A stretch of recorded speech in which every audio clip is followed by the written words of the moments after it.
So the reason HTTPS makes sense as an analogy is because before HTTPS, everything on the web was totally unencrypted. And if you and I were having this video call and say we were both on say I was on hotel Wi-Fi, the hotel is a sort of third party in the middle that would be able to listen in on the stream and find all the packets. Once we introduced HTTPS, not that streaming was that easy back in the day, maybe it was emails instead, but assume it was. Once we Right. assumed HTTPS, then the ability of the third parties that are not us, the counterparties, to read that information was fixed. It was protected by encryption. Payjoin is much the same in that when I'm sending you some money with a Payjoin, you still know my inputs and I still know your address ultimately at the end of the transaction on chain. But without that information of my wallet or your wallet, without those additional details, the second party information, third parties don't know that with any certainty. Dan, welcome. Sean, thank you. Fresh out of the Department of Motor Vehicles onto Mhm. Trust Revolution. Appreciate you making that context switch. Hopefully it's a little more pleasurable doing this than that. Yeah, absolutely. I don't want to be standing in lines and talking through a glass wall. Nobody needs that. We're just talking through glass screens instead. Well, hey, so we have been working on this for a bit since you and I sat beside each other at an event at Bitcoin Park and started talking about our beloved First and Fourth Amendments here in the United States. And so I am particularly excited to talk with you, to speak with you about your work, about what privacy means in terms of financial transactions and payments specifically. And let's start here. Congratulations on getting Payjoin Foundation off the ground. And for those who may not be familiar with the work and your leadership of it, could you give us a brief background, Dan, on Payjoin and Payjoin Foundation and its relevance to Bitcoin and payments generally? Sure. Thanks for that tee up.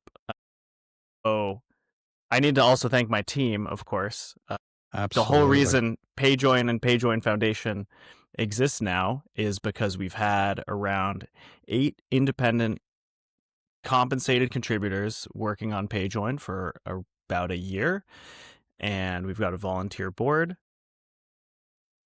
It was time to be able to recruit directly for specific needs that the Payjoin Dev Kit had, but I'm getting ahead of myself. So Payjoin is what you can think of as interactive batching. Bitcoin has had batching since, it became widespread in 2017, I think, when the fees got crazy.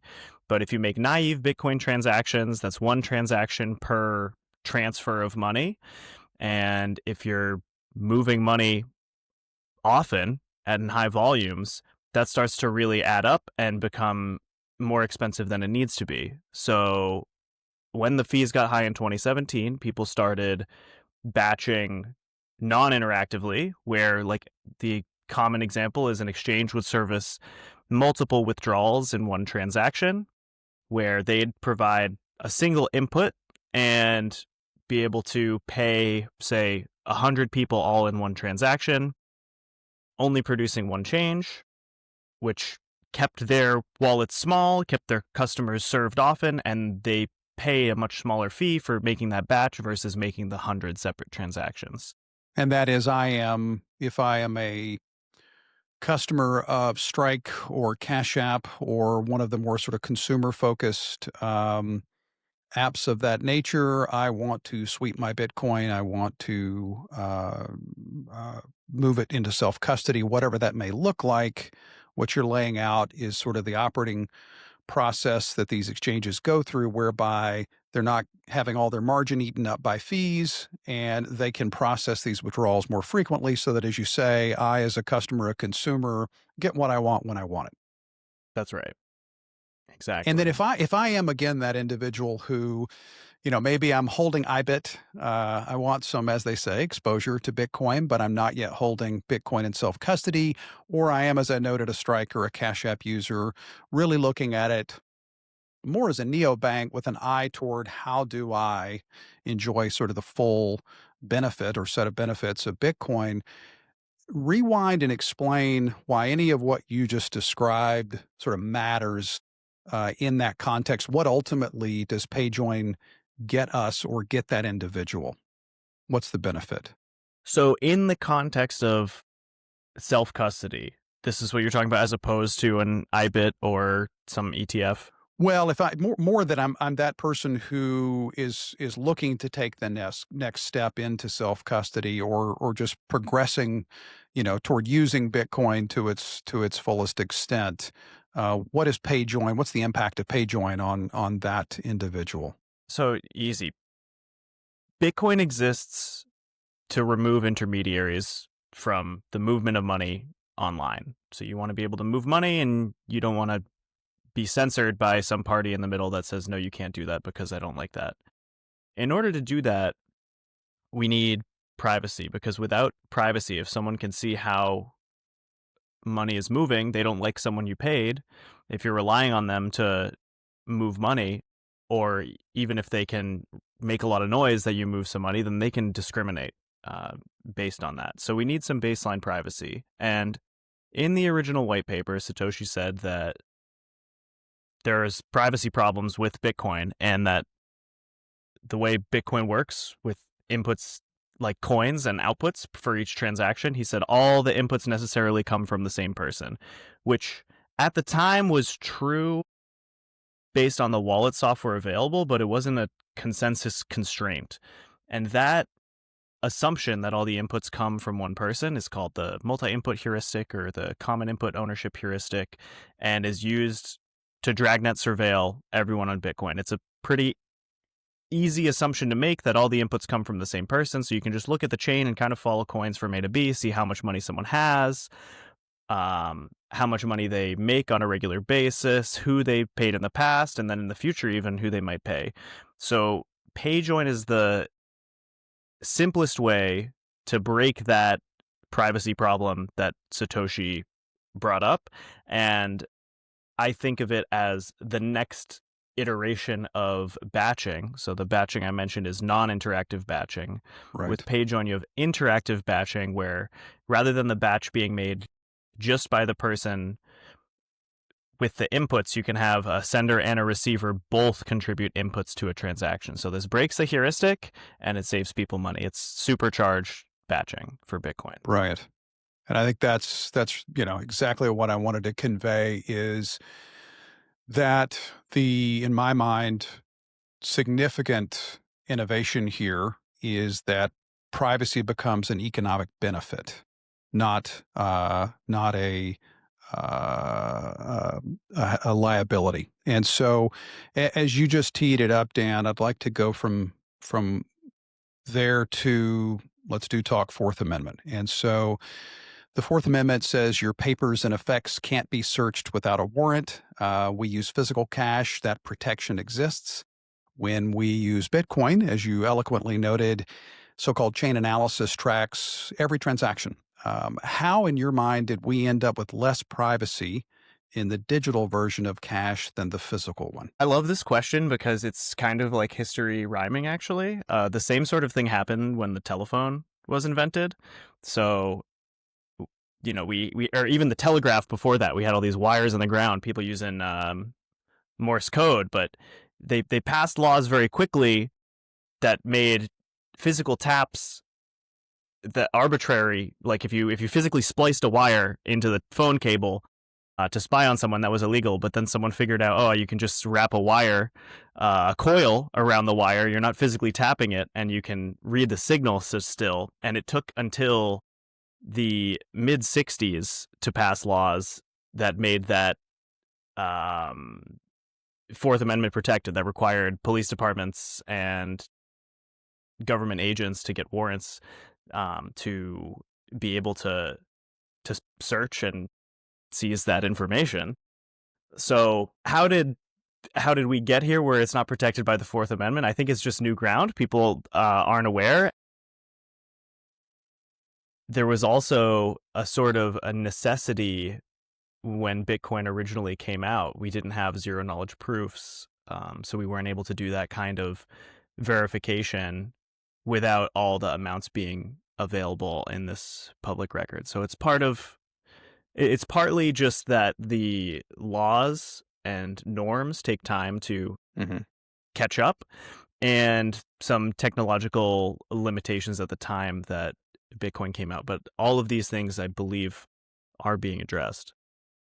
And that is certainly another point that I want to underscore is this is the preservation of rights. This is not the assertion of new rights. And so you touched on it. A government agency wants transaction data in the physical world, get a warrant. And so the question with Bitcoin is, why does that standard disappear? And not, Dan, that I expect you to be to act as an historian, but I know that you, by necessity, as a builder, of Payjoin, get into this is, what's your sort of understanding as it stands with regard to the so-called reasonable expectation of privacy? And I'm thinking about, Cats versus United States in the 60s, I think it was. And so what is your assessment or understanding of how Bitcoin sits in that sort of that rubric of reasonable expectation of privacy, and where is Payjoin pushing us or taking us? So yes, cats it was sort of what I was talking about, where you have a reasonable expectation of privacy. I think the issue with Bitcoin is specifically that while the system is pseudonymous and has the potential to grant people the ability to preserve their privacy, in practice, everything people do is published to a permanent record on chain, as like I said, noted by Satoshi. And even before that, if people reuse addresses, if people are relying on a third party to sync, Third party doctrine kicks in. well, yeah, not even that, but if you're beyond the legal part, just the strict practicality, if you're depending on someone else to tell you what your balance is and you're not validating, you're revealing your entire history to someone else that Right. you must trust not to reveal that. Never mind if someone goes and knocks on their door and says, give this over because you're a third party and third party doctrine applies, so we don't need to get a warrant. Right. Right. Well, and maybe to contrast that, for those paying attention this week, Samurai, the wasabi, or pardon me, Samurai mixer, um, that litigation has come to a head where the government has shown that they're taking a particularly aggressive stance. Prosecutors have claimed that Samurai pooled funds and operated as a so-called financial intermediary, and they're pushing for the maximum sentence of 5 years. How does Payjoin's architecture differ from mixing technically? And to the degree you want to go there, sort of why does that matter in light of some of these lawsuits and some of these, I would say, witch hunts? Yeah, it's a shame to see the way that's gone. That whole case is a disaster for so many reasons. It is. It absolutely is. The biggest one is just that they pled to the money service business charge and not some of the other charges, which seemed like the most ludicrous of what was on the table. The whole point of Payjoin is that it happens while you're making a payment. Like I said, it's transaction batching generally rather than some form of mixing. Right. It's in the flow, in the process of executing or conducting a payment. It is not a discrete, separate activity. Is that fair? Even if it were, which it's not, I don't think that activity makes it more suspicious, but it definitely makes it less convenient. So Payjoin, it's got two things that really make it quite different from your classic coordinated coin join. One is that it happens in the typical user experience. So you scan a QR code like you would, you're trying to pay someone, you click send, and in the background, if both wallets support it, it'll try to make a batch based on the configuration of each wallet. And therefore, it doesn't require an explicit like user action. I'm trying to mix and separate old history from new history. But it also tends not to have this distinguishable fingerprint on chain. When you look at a coin join from a Samurai or a Wasabi, you're going to see a lot of outputs that are of equal amounts. And when money's being transferred, whether in a batch or not, wouldn't usually look that way. That would only happen if you're doing a self-spend. Because Payjoin both involves a transfer and only involves two people, mainly because it involves a transfer, it doesn't have this signature. You don't produce equal amount outputs. It produces typically a transaction that has two outputs, which 80% of the transactions on the network have two inputs. I meant to say not outputs, have two inputs. So it looks like everything else on the chain. It's not really possible for someone to point at something and say with any degree of certainty that is a Payjoin. It looks like the rest of the traffic on the network. So it's much harder for a third party or even a second party to a transaction to discriminate based on history that includes Payjoin activity, just because you don't know for certain if it's happening. Right. Right. And if we shift from a user of money, of Bitcoin, to a developer, what is the benefit, or why should I integrate Payjoin rather than avoiding privacy features altogether in light of Samurai and other scenarios? Sort of what's the call to action to a developer to build Payjoin into their wallet, into their consumer experience? Yeah, if you're avoiding privacy features altogether, I'm not sure exactly what that means. I mean, you're custodying your users' funds and that's it. You don't go any further than that. You give people, like, if you want to give people control because it's a benefit to them and a selling point for you, then privacy is just another knob. You're giving people the Absolutely. control to reveal their activity or not. And it may even make your life easier because you don't need to manage any sort of personal data, take responsibility for that.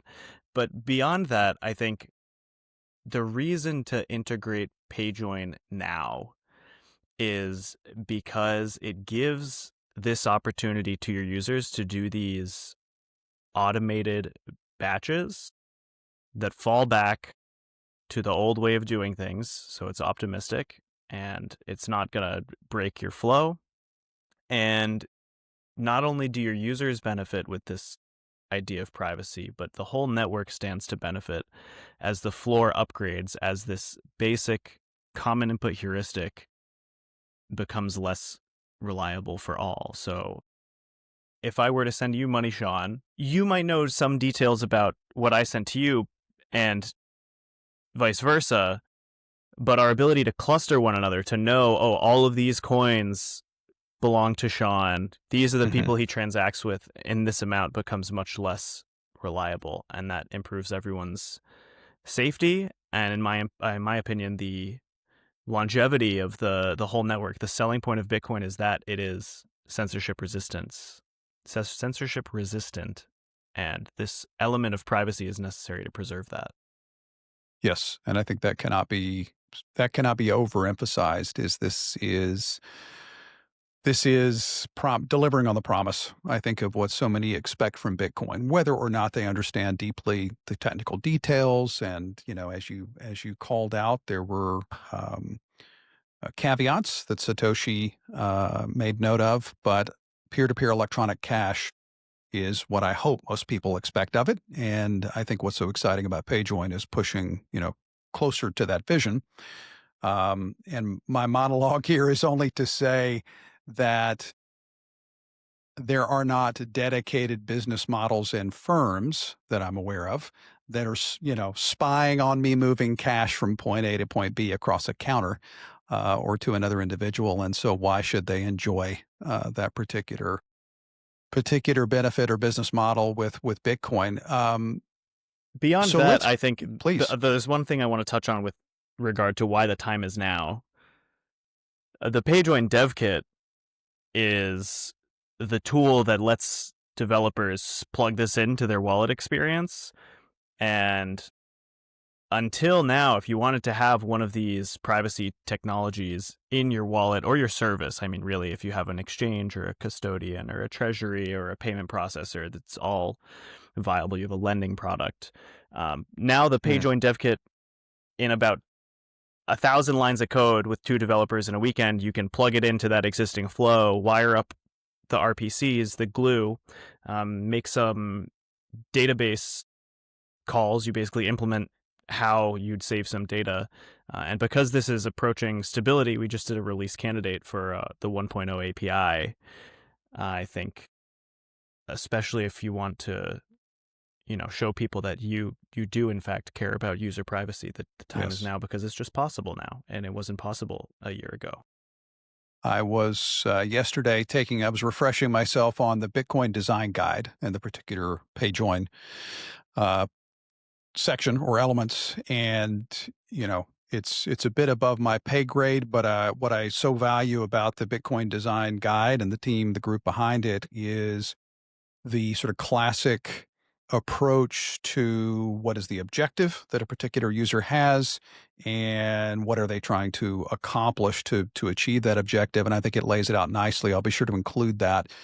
But my understanding is that it is um, uninvasive, and, as you say, part of the payment flow, as opposed to some of these other approaches, which I think have interjected a lot of friction, which we do not need, clearly. And I think we're already in a situation where we're sort of chasing a lot of neobanks, a lot of consumer payments apps, and the more privacy we can enjoy, the less friction that it injects into the process, the better, which is great. Okay, so with that, let's get into a bit of the details, Dan, and I'll see if we can sort of keep this a little higher level with regard to the mechanics of Payjoin. And I think, my objective would be for someone who is privacy curious, who is Bitcoin curious, and or holding Bitcoin and wants to understand what is this magic that you have created, you and the team have created behind the scenes. Let's get into a bit of the details. So most privacy tools, I think, make us choose between convenience and anonymity. Uh, Payjoin, which, as I've noted, I think what's so powerful is it saves you money on fees while improving privacy. Could you walk us through sort of the Lego brick version of how that works? Sure. You've touched on it, but I'll just ask you to sort of And go back and walk through. yeah, if anything gets too deep in the weeds, reel me in for a I'll minute. pull you out. Yeah. Yeah. So Bitcoin has inputs and outputs. You have coins. Anytime someone pays you, you get a coin. And if you want to pay someone a certain value, you need to supply sufficient inputs to cover all of the output values you want to pay. So it's kind of like dollar bills, right? If you wanted to pay someone $7 and you had a 10, you would use that 10 and give them a 5 and 2 ones, and you'd make change of $3. Now, we don't need these denominations strictly, but another example, if you needed to pay someone, say $8, and you only had 2 5s, you need to spend all, like, the whole input. So typically when you'd make a transaction, like I say, you use one input and you'd get an output and change. With Payjoin, rather than just broadcasting that to the other person, when they give you their address, the information they share includes a mailbox, which is an out-of-band, just like your email, a place to put a message that they listen for. So instead of broadcasting that transaction to them, you put it in the mailbox and they're waiting for it. They can take that, add their own input and output. So if they added some input and still wanted to be paid to the same address, they then just augment the output by the amount of their input, take that same transaction, put it back in the mailbox for you as the sender to take out, and then you can check this as the sender, verify that it pays only the amount you wish to go to the receiver and gives you sufficient change, sign it, and broadcast it. And once you broadcast it, the receiver can see that, oh, this is what they get paid. And if for some reason after putting it back in the mailbox, the receiver doesn't see that on the network, they always have that original that they got in their mailbox that they can broadcast to fall back on. So the interaction, the ability of the sender and the receiver to send messages to one another, gives the receiver the chance to augment the original transaction with some more transaction intents, whether that's a consolidation, as I described, them including their own inputs and adding it to their outputs, or even forwarding money to another person. So instead of taking the output directly, they could replace the output that would pay them with outputs that pay other people. Great. That's the high level. Nice. And then and what was the fundamental breakthrough that made Payjoin possible? Or Oh was this the man. grind over years to get this implemented? Yeah, I don't know that there was one fundamental breakthrough. It's a little history. In Please. 2018, there was a workshop in London that was Chatham House rules. A bunch of people came together. I think the idea was called pay to endpoint then, Yes. because even in Greg Maxwell's original CoinJoin Bitcoin talk post, which is I think from 2013, where equal output CoinJoin is spoken of, like putting payment amounts was listed there. And so when these folks got together in London, Blockstream wrote an article called Pay to Endpoint that described how this might work. You could use a web endpoint to do communication at a band and combine transactions, preserving privacy, because these transactions could have multiple interpretations. Like I said, they don't really look like Payjoins. I think Adam Gibson dubbed the name Payjoin to the idea instead of pay to endpoint, P to EP, which rolls off the tongue a little nicer. Absolutely. Much better marketing. Yeah. Mr. Cooks and Nicolas Dorier from BTC Pay put together BIP78, which was a simple Payjoin protocol that used HTTP. That was implemented quite widely, actually, in BTC Pay server, of course, Sparrow, Wasabi, Join Market. But the issue is you had to run a server. Yes. And not everyone wants to run a server. And even if people do run servers, do they want to connect a hot wallet to it? There was just a lot of barriers to adoption that even were called out on the mailing list. Craig Raw wrote on the mailing list, and he's like, "Yeah, this server thing is kind of stinky. Join Market fixes it by using Tor, but then even though all these wallets can send Payjoins, if they don't have Tor, they can't communicate with the joiner." So there was this whole fragmented Right. situation. Low ceiling to the adoption curve, I think. So this is around 2021, I'd say. Between 2018, 2019, the spec got made. It got rolled out to quite a few wallets where people did hand-rolled implementations, and it didn't really take off because it was hard to receive. It was really easy to write the sender, but not the receiver, because you needed to have the server and it needed to interact with the wallet. So around 2022, I had noticed I'd been working on equal amount coin joins in iOS, but I realized after some time that the operating system doesn't matter.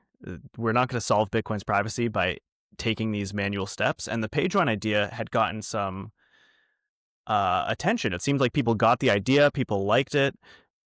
Armin Saburi and I, he still works on Payjoin, we won MIT Bitcoin Hackathon hacking Payjoin into the iOS wallet we were working on, and HRF gave us a little grant to productionize it. And that's when I really shifted focus. I'm like, okay, there's something here. Worked on the Payjoin Dev Kit, which was a library instead. Like, how do we ship this thing as a library instead of a specific application? And in doing that and doing the integrations, I realized that the protocol itself was the problem. So over the past 2 years, we've been working on an async Payjoin protocol that, instead of requiring the receiver to run a server, both the sender and the receiver communicate using these mailboxes that are blinded. The messages are blinded from the server hosting the mailboxes, and the server hosting the mailboxes is called the directory, is run by a third party. And because of this, now you can take the Payjoin Dev Kit off the shelf, which is more or less an HTTP client, like a web browser client, and some crypto sprinkled on top with partially signed Bitcoin transactions, so some transaction serialization. And with this pure client software, any wallet can speak Payjoin and slip it into their experience. So the real breakthrough was this async Payjoin protocol and the ability to use that with an off-the-shelf dev kit. So the dev kit is all highly tested, performant, written in Rust. It's systems oriented. We've got the abstractions set up so they're very easy to reason about. Someone can come in and contribute however they want. And then we bind to that in all these different languages. So if your wallet's in Dart or Python or Kotlin or C#, you can call this core library and know that your implementation is going to be interoperable. So this confluence of factors, I would say mainly the async protocol that Right. Yuval Kogman and I co-authored, BIP77, are the reason that We are we've here. been able, we're here. We've been able to go from this thing that was sort of fragmented and difficult to use to something that is now in Cake Wallet and Bull Bitcoin Mobile. Half Right. 500,000 monthly active users approximately can just scan a QR code and it'll happen in the background. Brilliant. And so on the back of 7 years of grinding, here is and I know you're a humble guy, but here is a significant breakthrough that fast forward gives us the ability, if you are a developer, if you're a builder, if you're a product person, to drop Payjoin into your consumer experience and off you go. That's right. And you said, Dan, I believe that you've compared Payjoin adoption to HTTPS. Oh, yeah. And most of us, we take that little lock in our browser for granted. So again, for those who may be coming sort of up that curve, why is that the apt analogy? And then what does that network effect curve look like as a result? I'm glad you asked both of these questions because they're exactly why I frame it as HTTPS.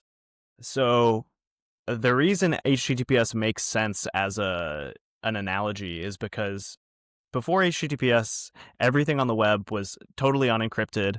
And if you and I were having this video call and say we were both on say I was on hotel Wi-Fi, the hotel is a sort of third party in the middle that would be able to listen in on the stream and find all the packets. Mhm. Once we introduced HTTPS, not that streaming was that easy back in the day, maybe it was emails instead, but assume it was. Once we Right. assumed HTTPS, then the ability of the third parties that are not us, the counterparties, to read that information was fixed. It was protected by encryption. Payjoin is much the same in that when I'm sending you some money with a Payjoin, you still know my inputs and I still know your address ultimately at the end of the transaction on chain. But without that information of my wallet or your wallet, without those additional details, the second party information, third parties don't know that with any certainty. The reason the network effects can take off as well is because HTTPS became seamless and embedded in the browser. Any browser has this now. I think this year, Chrome is going to release an update where if you go to an HTTP website, it's going to give you a big warning. It's not for an invalid certificate, just if the thing doesn't have a certificate at all. It's going to say, Right. do you really want to even go to this website? We've come so far, in large part thanks to Let's Encrypt making certificates free. Yes. You can Thank start you up to a them. server. Yeah, and that was a very similar model as well. That's a nonprofit, the Internet Security Research Group, supported by all sorts of, the browsers and EFF. And they were able to roll out this software that automated HTTPS so that it's expected everywhere. Payjoin's much the same. We've Absolutely. got the nonprofit, we've got the development kit. You can include it in your wallet with a couple weekends. You can make with a couple engineers in a weekend's time, you can make a proof of concept. And the last reason to call it HTTPS is because it contrasts with something like Tor. So this is beyond your initial questions, but Mhm. Tor Please. gives you second party privacy. So you connect to some website and that website doesn't know your origin IP address, even though you connect to them directly. So Right. true, the third party can't see the traffic because of All parties are blind HTTPS. to the origin. Yes, but the Tor protocol, onion routing, protects the IP address. And I know Payjoin can go that direction in the future, but what we've shipped right now is the closest to HTTPS. Yes. And I think, the thing again that I would like to underscore is this is not nefarious. This is, would you visit a website where the lock is open on your browser? Of course you wouldn't. Would you engage with a bank that didn't implement HTTPS SSL? Of course you wouldn't. Can you imagine? Um, no, yeah. I mean, so I love that, and I think it is dare I say, appropriate and powerful to make that comparison because that is what should be is that same level of protection from snooping and from invasions of privacy. So, Bull Bitcoin, Cake Wallet, I believe Foundation devices. Is that a did I They've got a imagine that? PR. They probably the device itself will sign a Payjoin. I don't know if it Mhm. works with either of those two pieces of software. You might be able to sign a Payjoin with like Sparrow from the old protocol, but yeah, it would Yes. work. The protocol's backwards compatible. So there's that. Nice. Like I said, Wasabi, Sparrow, Join Market, Bitmask wallet, and BTC Pay, of course. Cake and Bull Bitcoin have the new protocol. That's why I bring them Yes. up. Yeah, Yeah. they I use installed Payjoin Dev The Kit. Bull Bitcoin app last week. Brilliant. And so, you're getting real adoption. This is not an academic paper. This is not a white paper. This is not aspirational. It's real. And so, what then would be, and you've touched on this, we talked about sort of to a developer, if we shift a bit, Dan, to a CFO, COO of an exchange, what is the message to them as to how they should it's a reiteration of what you said, how they should perceive PayJoin and what's in it for them, not as a dev, an engineer, a product person, but as sort of CFO, COO. What's the message to them? The biggest reason for someone in such a position to use Payjoin is just that they can raise their bottom line. They can save on fees. We've got an example on our website of a 16% fee savings, pretty modest with some basic batching. And this is assuming you're already doing some batching. Right. That's the main thing. I often get asked in terms of the compliance department, like, oh, Mm. what do I do about this? Won't people not like this? I I wasn't going to think, go there, but by all means, go there. yeah, no, I'd like to go there. I think Please. it's related because it always comes up as the next question. And the thing is, there's nothing it's an independent problem because these KYC measures, if you're obligated to do them, are data collection with regard to like who you're dealing with, and nothing prevents you from collecting that Sure. information. So when I'm talking to someone in a CFO position, this is naturally going to come up. The bottom line can increase. You can save on fees. You basically take your batching strategy to the next level, and you also can get higher velocity of money because you can do something like cut through. Mm. So if you're in exchange, as this example, your depositors can directly fund your withdrawals. So you don't have to take the deposit, wait for confirmation, and then spend that UTX. So you can actually spend it in the same block with Payjoin. Interesting. Okay. Right. Right. So you don't have that carrying cost. And what is that? You touched on it. I won't say this is your perspective or your position, but having had many of those conversations myself, I know that some, hopefully more and more over time, of these forward thinking executives are looking at how to reduce the exposure that they carry to keeping so much personal data. Is there a scenario in which, as you said, if they're obligated, they'll do it because nobody wants to get perp walked out the front door, and that's a different conversation than we're having today as to KYC and FinCEN and travel rule and all this stuff. But is there a benefit to sort of shrinking that attack surface if you're that head of compliance if one implements Payjoin? Are you sitting on less data? The reason I hesitate to answer is because as Payjoin is implemented today, the current protocol, it's actually about the same amount of data. You still know who your counterparty is, what funds were sent to you and what address was used. The biggest difference is that even if you give that information to a third party for analysis, the ability of the analysis is greatly reduced. Now, beyond that, I can imagine a future where an upgraded protocol has more effective batching, where as the recipient to a transaction, you don't necessarily know which coins were sent to you, or as a sender, you don't necessarily know which address or addresses those funds ended up in. You just end up with a proof.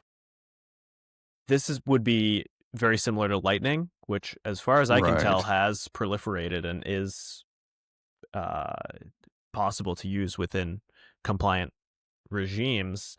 So I think there's a future for that too. But to answer the question, right now with Payjoin, you actually don't even need to consider that question because you have the same information you've always had with on-chain Bitcoin. And again, worth pointing out, an exchange intermediated approach versus truly peer-to-peer. Appreciating that those are quite different. So if we, as you say, fast forward, I'll just pick a number, 30% of transactions implement or use Payjoin.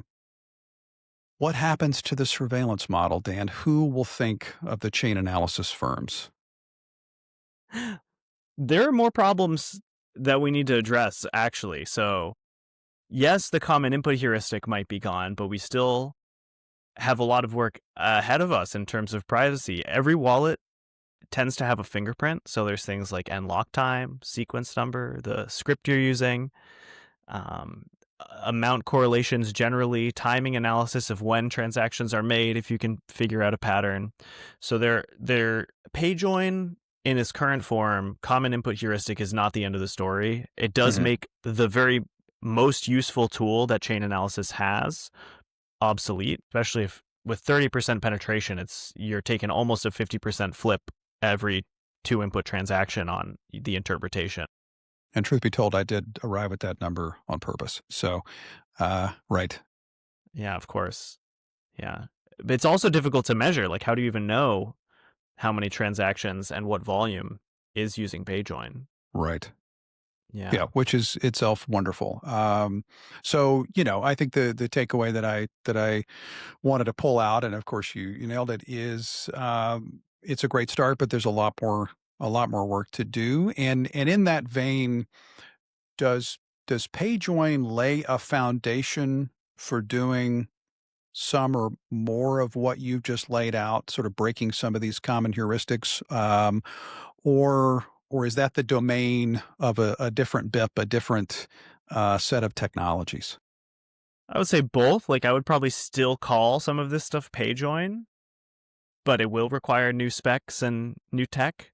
Hmm.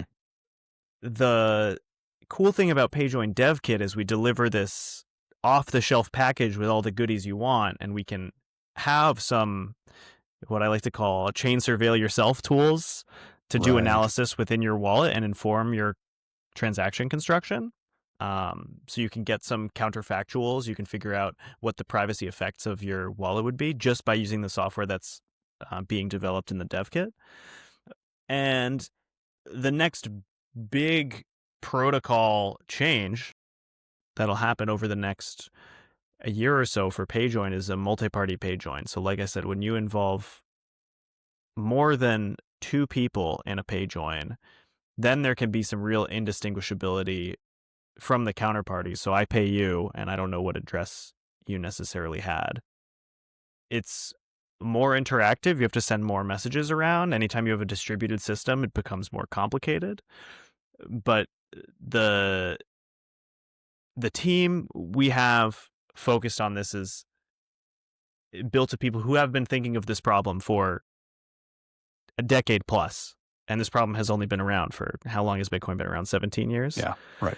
Um, so there are ways to overcome these challenges, and then especially combined with some of the analysis that I see being brought into the clients and not just being done by surveillance firms in a defensive way, we will have very robust privacy for normal everyday people on Bitcoin very soon. Fantastic. That's the bullish sentiment I was hoping for. If we zoom out a bit, Dan, and we touched on the Fourth Amendment, I'd like to talk a bit about the First and code of speech. We rewind to the 90s. Daniel Bernstein successfully argued that publishing encryption code for PGP was protected speech under the First Amendment. Again, you are not a lawyer, but the samurai prosecution seems to attack that precedent. Some are saying it's cryptography, not cryptocurrency, sort of crypto wars 3.0. What's your read? And how well do you sleep at night, frankly, with regard to the ability to enjoy First Amendment protections as a publisher of software? I sleep okay with regard to that. The really screwed up part of that case was, again, the fact that the money transmission was tied in. That really doesn't make sense, even for someone that's not just publishing software, but running software Yes. on a server, because that software didn't give them the ability to transmit the funds, Yes. to control and They did transmit not the have funds. custody of funds. No. So I'm glad to see what I think is progress in Congress on codifying the right to publish this kind of transaction and formally enjoy the protections. But it's just, until that happens, it is a bit uncertain what the behavior will be. Especially the most concerning part of that case and the Roman Storm Tornado Cash case Yes. was that FinCEN came out with guidance in 2019. In my view, they did explicitly carve out anonymizing software providers, people that published and ran software but didn't have control of money. And then the judge, despite seeing this guidance, disagreed. And in the United States, judges decide matters of law, and the case was able to be brought forward. So until we get some greater precedent in the courts or law passed by Congress, it's a bit up in the air. It needs to play out. Yeah. And in the meanwhile, without naming names, of course, any sort of insights or anecdotes in terms of what you're observing as to chilling effect among Bitcoin developers? The biggest thing is that the CoinJoin coordinators are no longer run by like white market companies. There are some gray market, pseudonymous, centralized, equal amount CoinJoin coordinators. I know a lot of people are avoiding the U.S. in terms of, a lot of foreign people are avoiding the U.S. in terms of travel. I think it is like a vibe rather than based on reality, because at the same time we've seen, Phoenix come back to the U.S. There's just a lot of uncertainty. But the momentum, it seems, I'm not seeing a slowdown with regard to product shipped. No, it's reinvigorated. I think the thing that's been beneficial in some ways is that the need for the actual privacy is here in force. I think before, when you had these companies that were making a profit on running CoinJoin coordinators, they didn't really need to provide privacy guarantees. They were the only game in town, and they made all these claims. Some of them continue to, the gray market stuff that's on the edges. And it was hard to, how do I put this? People didn't know any better, right? People didn't know any better. And I think we're seeing some of that analysis come out now, and people's focus is on things that will actually have more of a tangible benefit in terms of privacy, and some guarantees, some real protections. So a bit of Streisand effect on private use of Bitcoin, in drawing attention to, well, I would like to think that, let's put it that way, that in hunting or chasing down, creating these witch hunts, that they're increasing awareness. But maybe that's my aspiration. Yeah. Well, let's talk about. I think there is. Go ahead. Yeah. No, I think there is some of that. I'm agreeing with what you're saying. There's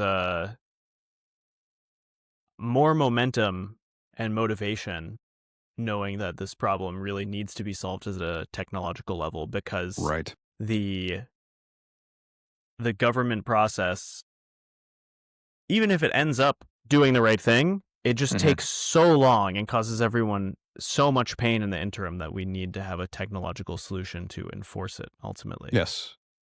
Yeah, as some of us have heard far too many times, um, the all important regulatory clarity, right? There's a parallel universe in which I'll speak for myself, wish that we could simply transact in privacy and peace, but such is not the world. But in the meanwhile, the second to that is okay. Tell me what the rules are, right? Just so I know how to play the game. And as you say, that will be slow to arrive, but hopefully we're making progress. If we shift and to practical first steps, if I'm running a Bitcoin business, if I am a builder, a product person, you've touched on the Payjoin Dev Kit. Um, how should I first approach thinking about privacy? And we've touched on this, so I'm asking you to reiterate. And what do I do next? If I am merely accepting, if I'm an online retailer accepting Bitcoin for payments, if I'm a wallet developer, if I'm building something new and interesting, where should I start to understand privacy with regard to Bitcoin payments and Payjoin specifically, and what do I go do next? If Yeah, that's a fair I question. would separate thinking about privacy with Payjoin, fortunately, because a lot of the design is that once, if you're a business doing e-commerce, accepting Bitcoin, by the time you know Payjoin is happening, it's been taken care of for you behind the scenes in software. Thinking about privacy in general, much like you would on the internet, is about thinking about what information you're revealing and who has it. So the first thing to do is to make sure that you're validating transactions yourself, ideally, or at a bare minimum, you really trust the person that is doing the validation for you, because they're seeing, if you're depending on a third party, the whole transaction history, as well as all the people you're transacting with, how much money you have on a normal basis, and you need to make sure that they're careful with that information. Ideally, Yeah, this is the why. you're running a node or some light client software that allows you to sync privately. Um, Beyond that, you want to be broadcasting your transactions in such a way that the whole world doesn't know they're yours. So using something like Tor or a relay.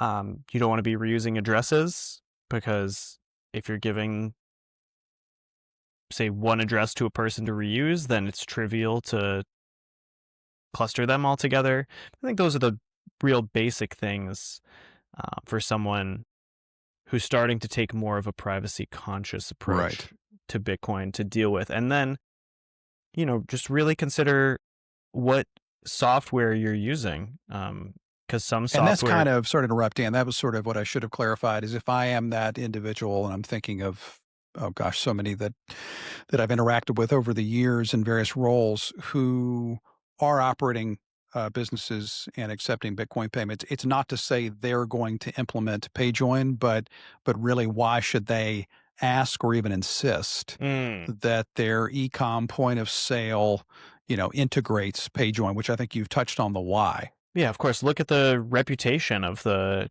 software vendor. What do other people that use Bitcoin think of them? That'll give you most of Hmm. what you need. It's imperfect. It's harder Sure. than it's easier than going and looking at GitHub issues and commit Right. history, but I Right. think that'll give you a good start. Absolutely. And then if you are a builder, what are sort of the first two or three steps that one takes to begin to build POCs or pilots with Payjoin? What does that look like? I know you've said it's quite straightforward, and I get that, but maybe what are those two or three steps they should take? Definitely don't hesitate to reach out. If you go to payjoin.org, we've got a Discord. You can find me and ask me directly, and I will help you. Yeah, or you can send me an email, dan@payjoin.org, and I will Outstanding. help you. But beyond that, if you go to payjoin.org, we've got some documentation on what the protocol is. It links to the crate, which is approaching a release candidate. There's a reference implementation on Bitcoin Core that I've heard is invaluable when doing an implementation. So you can follow that as an example and plug in, and you ask some questions. You shouldn't have a terrible time of it. It should be pretty straightforward. You should maybe even have some fun. Outstanding. Yeah. As Kali said on Nostr today, hey, if you want to stick around, be sure you're having fun. And then lastly, Dan, give us some spoilers, man. What does the next 6 to 12 months of Payjoin look like? Oh, you're gonna see rollouts. Yeah, you're gonna see. We did proof of concepts at the MIT Bitcoin Expo hackathon this past year for an integration with Boltz Exchange and Liana, and those have made some pretty significant progress. We've been keeping them off of our priority list, so we got the actual SDK stabilized. But now that it's Sure. stabilized, we're shifting into integrations mode again. So you're going to see that, and you're going to see some progress in this multi-party Payjoin protocol. There's even some Payjoin cross-input signature aggregation crossover. There's a lot more savings than you can get even with Payjoin if you combine these things. And you're familiar with cross-input signature aggregation? I am, but I don't want to assume everyone is. Yeah. So cross-input signature aggregation lets you combine all of the witness information in a transaction, all the signatures, into the size of a single signature in the full aggregation case that's been proposed. There's been some security proofs and some tangible algorithms published in a paper this year, Dalias. And the biggest question with full aggregation was, well, what protocol do we use to actually aggregate the signatures to actually, because you need to interact, much like Payjoin, you need to communicate between the different people providing signatures if you're not doing it on your own. And because Payjoin already has this sort of interactive protocol, we can piggyback one on the other, and then that example that's on our website of a 16% fee savings versus naive can turn into something like a 25% fee savings. You can get this massive incentive to use Bitcoin by default in a privacy preserving way. So watch out for some explanations and fun pitches of that coming soon. Incredible. And so, I mean, that clearly is the TLDR for anyone counting sats is up to, or no guarantees, but a potential saving of 25%. Yeah, and this is just this is a simple example of a relatively small transaction. Honestly, I'm talking 4 inputs, 6 outputs. I think we can get significantly better than that, but I haven't done napkin math and tried to push the envelope. I'm just like, okay, Yeah. what's a kind of simple example, and do some calcs on it. And I mean, where else? And I'm, thinking through this, where else do you get to increase or improve privacy and pay less for it? I don't know that I've got any examples that come to mind. Oh, I think So there are, honestly. I think Lightning is a big one. It's hard to use in self custody, but Lightning is fair. basically a coin join. Like you're combining transfers from different people and settling later. And if you're using eCash, you're giving up custody, but you can have some potential privacy benefits. I mean, anytime you're using a custodian, assuming you trust that custodian completely with your privacy, you are getting fee scaling benefits. But the problem Right. is you have to trust that custodian. It's very Yes. possible that they just say, "Oh, this information, I left that on a hard drive," and we let the hackers get into it, or even they have some program where they publish it and sell the information to someone else. So Absolutely. practically on Bitcoin, especially for on-chain wallets, there's nothing like Payjoin. How could we wrap it up any better than that? Dan, really appreciate the time. Thanks so much. We'll stay tuned. I'll get all these links out for everyone to keep track of this fantastic progress, and we'll look for those announcements and all the wallets to get our hands on to use Payjoin. Thanks, Sean. Thank you, Dan. Take care.